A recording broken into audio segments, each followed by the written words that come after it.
And he joins us on a Monday afternoon, William Qualkinbush. Qualk, what's up, buddy? How you been, man? What's going on? Swanee, I'm doing great. It's a beautiful Monday here in the upstate, and I'm glad to talk to you. Hope you're doing well. Man, yeah, I was. My sister texted me earlier. She was like, for some reason, the show's not running. I'm like, one of those hitches, man. Everything's been put in the system, but you know how this business goes. Sometimes you get the right ta-ta, but you get it plays the wrong ho-ho. That's correct. If your show goes perfect, it wasn't a show. That's the way I see it.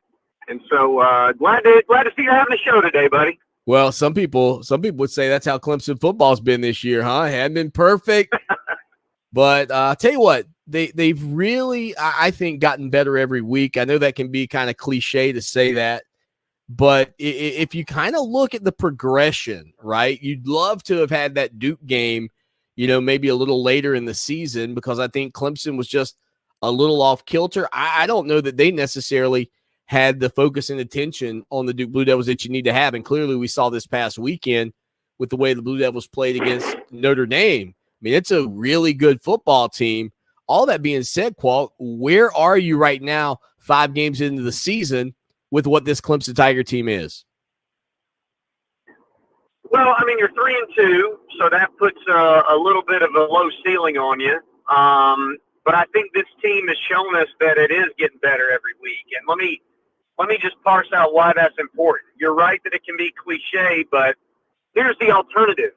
You're not getting better every week. See, to me, people think the opposite of getting better every week is getting worse every week, which is true. But how many teams is that true of, right? That's not really a thing. You don't see teams play their best football week 1 and play their worst football week 12. And that's just not a thing that happens.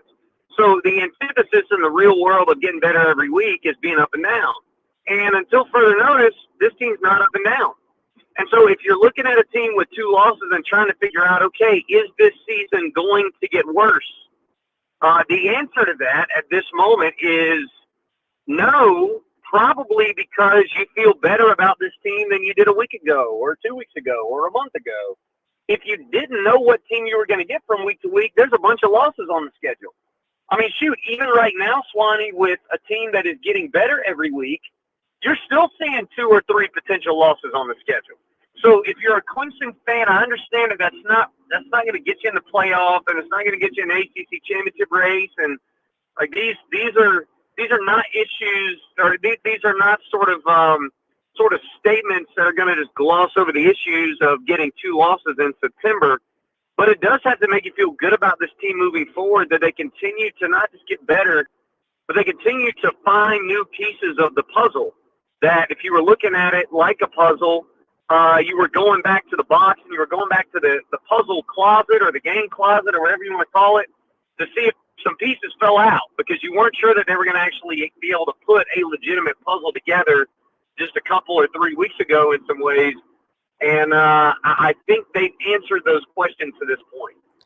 Qualk, let's talk about Tyler Brown. 9 receptions, 153, didn't get in the end zone, but has clearly become a comfort zone for Cade Klubnik. So I'll ask you about his play first, and then a second part to this, and I know you'll be able to remember this because you're quite frankly a stinking genius, Qualk. But how is it that the past 3 seasons, the best wide receiver has been a freshman? I mean, how is that even a thing, right? Well, it's a great question. I'll do the Tyler Brown piece first. There's been a little bit of revisionist history on Tyler Brown. So if we go back to maybe this time a year ago, Tyler Brown was committed to Minnesota, and Clemson had Ray Joseph committed for a year. And so you didn't really need, I would say they needed a twitchier receiver, but you didn't. From the numbers, it didn't look like you needed one. And so there wasn't really room in the class for a guy like Tyler Brown. Now, if you're asking me, would you have rather had Tyler Brown over Ronan Anderson? Yes. Would you rather have Tyler Brown over Tink Kelly? Yes. I would have had Tyler Brown over both those guys, and you're seeing why right now. This guy's a freaking electric factory. He can make every single play that you want on the field. He's 19 or 18 or whatever, going on 25. He's super mature, and he gives you a savvy that you just haven't had. He gives you an opportunity to get extra yards that you haven't had. He gives you an opportunity to get open that you haven't had. These are not the kind of receivers that Clemson has prioritized, and they're not the kind of receivers that Clemson's had. I mean, I know that Hunter Renfrow, he gets a lot of Hunter Renfrow comparisons. There are some times where he reminds me of Hunter, but I got to be honest. I mean, he reminds me a little bit of. I said there was one catch that he made on Saturday that reminded me of Amari Rodgers, and one of the other people in studio said, "I'm seeing more Arteta Scott." There we go. But I mean, that's what you have, that 80 catch season type of guy that's going to be a third down, a security blanket for you. I love that. Now, as to your question about freshmen, let's go back to 2021. Bo Collins is your best freshman or your best receiver basically by default, right? There were no good receivers in 2021. Bo Collins sits there immediately as your best receiver. It was reminiscent of 2010, when Nuke Hopkins was the best receiver, but there was no second place. Like, it was just a tie for last after that. There was nobody, right? I would chalk it up to that. Plus, you had the Bo Kane package with a relationship with DJ. I think that helped them to start off on the ground floor better than some of the other guys. 2022 with Antonio Williams, he was the Tyler Brown before Tyler Brown because he had the skill set that you really didn't see across the board. Now, I would also point out that Adam Randall was hurt in spring, and I would say still doesn't look 100%. He doesn't look anywhere close to the guy that we thought we were getting when he signed out of high school in the Myrtle Beach area. And then Bo Collins was also dealing with injuries. So, the best candidates to be a really good receiver outside of Williams were hurt. And so you kind of did it by default. This is a bit of a default process too, but I would also point out that Bo Collins has played better. I think Troy Stellato has been a major influence on this passing game. No doubt. I think this is a more legitimate thing. Now, there are folks who would use that stat that you gave, that the best receiver on Clemson's team the last 3 years has been a freshman, to talk about lack of development. I think there's something to be said for that. But it is also instructive that Troy Stellato is now one of your 3 best receivers probably, and he's healthy. You haven't had him. And you see the difference that Troy Stellato can make. That has nothing to do with the development of the guys that you have. Not everybody has as high a ceiling as maybe the recruiting experts think, or maybe as you want there to be, for a variety of reasons. So I see that criticism of Tyler Grisham, and I see that criticism of this offense. But when you look at Troy Stellato, it's hard not to think about if this guy had been healthy when he got here as a freshman, if he had been there in 21 and 22, would he maybe have been a consistent threat as a receiver, and now a blossoming junior heading in here to 2023? I think that's a distinct possibility that we've got to sort of chalk up, not necessarily to lack of development, but just to general health. On Twitter, he is at Qualk Talking. Of course, you can catch him every Monday right here on Fox Sports Radio 1400 or around the world on the iHeartRadio app as he hangs out with us to talk about your Clemson Tigers. Qualk, the other thing that has sort of developed here over the past couple of ball games to me is a pocket presence with Cade Klubnik. I mean, on the throw that he made to Bo Collins down the field, the way he slid up into the pocket and placed listen, Bo Collins is wide open, but even still is a great double move by him. But to have that wherewithal to step up and make that throw really makes me feel like you're seeing the development of Cade Klubnik happening pretty rapidly as well. Yeah, and let me address that too, because you mentioned pocket presence. I think some people think that pocket presence is just basically blindly sitting in the pocket come hell or high water. I think pocket presence is about knowing when the pocket is there for you and knowing when to escape it. There's a two-parter there. And Cade, I thought, did both things brilliantly on Saturday. Not perfectly, but I thought he did them brilliantly. The other thing I'll point out is that this is a particularly difficult study because you don't face defenses like this. And here's what I mean. Yes, they're undersized up front. Syracuse is. Yes, Clemson should have been able to run the ball better. I think they should have. But on the other hand, guess what? That 3-3-5 they've been running, the boss of that 3-3-5 is now running their defense. You had his protege. Now you have him. Long ain't never had a bad defense, Swanee. In decades, Rocky Long ain't had a bad defense. That guy knows how to coach up defense. He knows how to do it with unheralded guys and undersized lines and players who aren't fleet of foot, super agile, athletic, all that stuff. Rocky Long does a really, really good job of applying pressure with angles and leverage and unpredictability. And so the offensive line had to deal with that. Kate Klubnik had to deal with that too. And Klubnik dealt with that by extending plays. He ran it when he could, but he didn't force the run. He also didn't force a ton of passes on sort of traditional dropbacks. There were a couple of sort of the choreographed plays, I call it, RPOs, or, you know, you get a little play fake or a little orbit motion in the backfield where you're trying to throw a swing pass out there that maybe he threw and he shouldn't have, but those are more like rhythm and timing plays. I'm talking about when it's just a drop back, 3rd and 8, and you need 8 yards. Kate Klubnik showed that if he doesn't see 8 yards right off the bat, he's going to get them with his legs or he's going to get them with his arms somehow, some way by moving and shaking. And the other thing is, when you got receivers that will come back to the ball, it makes it a lot easier. I'll tell you what, Tyler Brown is great at finding his quarterback. He's great at coming back to wherever the quarterback is rolling and making that defensive back play in a blender. And I thought that really helped Kate. But, yeah, he looked – in fact, one of our interns even said this today, that he just looked really comfortable. And it was a stark difference from what we saw a month ago at Duke, where he kind of did the Madden thing where he keeps backpedaling. You didn't see that at all. You didn't see him throwing hand grenades up there, that nobody's going to catch except the defense. We just saw a more polished and a more confident and a more comfortable version of Kate Klubnik, which tells me that he did about a year's worth of growing up in a month. And that should make Clemson fans excited about the next 2 months. Again, he's on Twitter at Qualk Talk. He joins us every Monday. All right, a couple of more questions for you. Qualk, I said last week here on the program, I put it out on social media. I don't know if you saw it, my video on LSU. And my take was, look, man, if LSU loses to Ole Miss, I can't give you a reason to justify them being in the top 25 if you don't give the same consideration to Clemson. Well, the Tigers are in the AP 11 spots still behind LSU. This to me, I don't tend to even use the word all that often. I don't even talk about SEC bias, but to me, that's exactly what I'm looking at with this LSU team being ranked 23rd. Your thoughts? Well, let me first say I'm not certain that either one of these teams should be ranked right now. I agree. Think Clemson looks like I think Clemson looks like a top 25 team. I'm not sure LSU does. That defense got absolutely torched on Saturday. Georgia Tech fired their defensive coordinator, and they did a better job against Ole Miss than LSU did.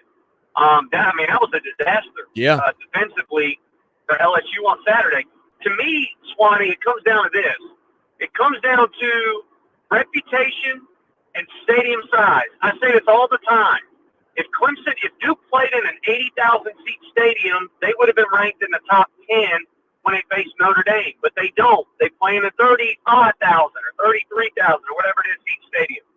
If Wake Forest played in a stadium that was full every week and it was 60-some thousand, they would have gotten a lot more love in the past than they've got. And you know what? When you play in a 90,000-seat stadium and you lose in a 90,000-seat stadium as opposed to losing in a 30,000-seat stadium to a program that is ranked, whether they should be or not, and I'm not casting any aspersions on Florida State or Ole Miss, it's just the way it is, those teams are more likely to be ranked than Duke is, so those teams are more likely to get the benefit of the doubt than Duke is. The reality is that Duke would beat Ole Miss, and Duke almost beat Notre Dame. In fact, if they have a little bit of a better defensive call, if Sam Hartman doesn't make one of the savviest plays of his career, they do beat Notre Dame, and then we're having a totally different conversation.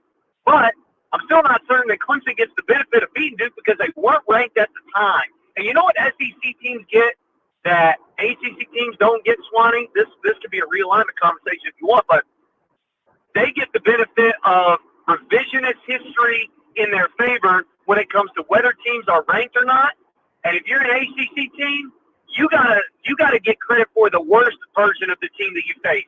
Either they weren't ranked at the time, so it doesn't count as a ranked win, or they're not ranked now, so it shouldn't have counted as a ranked win. You don't get the benefit unless the team's just ranked the whole year of playing and beating a ranked team. That's just not what happens unless it's Florida State. That's just like the ACC, unfortunately. Again, he's on Twitter at Qualk Talk. All right, Qualk, let's turn our attention away from that and back to the gridiron real quick. TJ Parker, what a bright spot he's been for this Clemson Tiger defensive front. He's as exciting, I would say, as a freshman, probably since Xavier Thomas. Ironically, Thomas still on campus playing alongside this kid.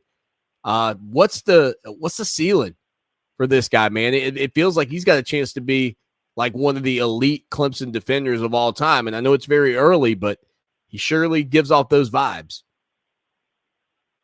Well, and I hate to make this comparison because it's going to ding this other person. And look, I'm not trying to necessarily do that. Oh boy! But remember when Miles Murphy posted numbers as a freshman, and we almost made ourselves believe that he was an impactful freshman. And I'm not saying he didn't make an impact, but what we're saying is Clemson has seen what it looks like when young players step up and are immediately impactful on the edge. Sometimes it's a redshirt freshman, but guys in their first year of playing have done that routinely. And so we know what that looks like. And just showing us numbers on a stat sheet is not good enough. It might be good enough if you've never seen that before, but it wasn't good enough in that case. It's good enough here because TJ Parker is what it looks like. He is what it looks like when a freshman comes in and just starts wrecking people. And I'm going to tell you this right now. Peter Woods, there's some freshmen that probably will end up with comparable statistical numbers of Peter Woods that aren't playing as well as him. Peter Woods is wrecking stuff. TJ Parker's wrecking stuff. You are making the defense forget about other people because they have to identify and pay attention to you. And you know who knows this? Wes Goodwin does. Because guess who was out there on the field when Justin Maskell almost decapitated Garrett Schrader? It was T.J. Parker and Peter Woods. We're talking early in the game, those two guys are getting run out on the field. That's how good both those guys have been, especially Parker, who was supposed to be filling in for Maskell. He's filling in for Thomas now. There were times swanning into formation where Clemson had 3 defensive tackles in a game and T.J. Parker. That's how good T.J. Parker has been. That's how reliable T.J. Parker is. And I don't see any reason to believe that this guy's developmental curve is going to slow down one iota as we get into the teeth of the season. Qualk, final thing. I know it's early in the week, but give us your thoughts on the matchup with Wake Forest coming up this weekend. Well, I mean, I think Clemson knows about the mesh. I think Clemson knows about what Wake Forest wants to do. The neat thing about Wake Forest this year is where Sam Hartman would throw balls up and guys would catch them.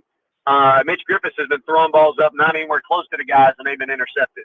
So that's a fun little wrinkle that Wake Forest has thrown in offensively this year. They don't run the ball very effectively, and they're not going to try as much. That puts a lot of pressure on Griffiths. Still a good receiving core, but just not the trigger man that they've had. The real drop-offs, and I asked lots of folks from up in the Triangle, those types of media guys over the summer, what's the deal with Wake? Because their win total is 6, and I'm thinking they're going to make a bowl. Why would we not take the over? And they said, the offense will probably figure it out, but the defense is what you need to watch because they lost some dudes. And this defense has given up 6 yards of play against Power 5 competition so far. And the Power 5 teams they played are Georgia Tech and Vanderbilt. So, not exactly the creme de la creme. I said this today. This is my disrespectful line of the week, Swanee. It's going to feel like a homecoming game on Saturday. And I think this is the worst team left on Clemson's schedule. They should put up 40-plus on this Wake Forest defense. And they should be able to run the ball a little bit better, too, which is something they've had a problem with the last couple games. Qualk, be good, man. Follow him on Twitter at Qualk Talk. Listen to him every day, noon until 3 o'clock. Out of bounds with Qualk and Ben 105.5 The Roar in the Upstate. We'll talk to you next week, my man.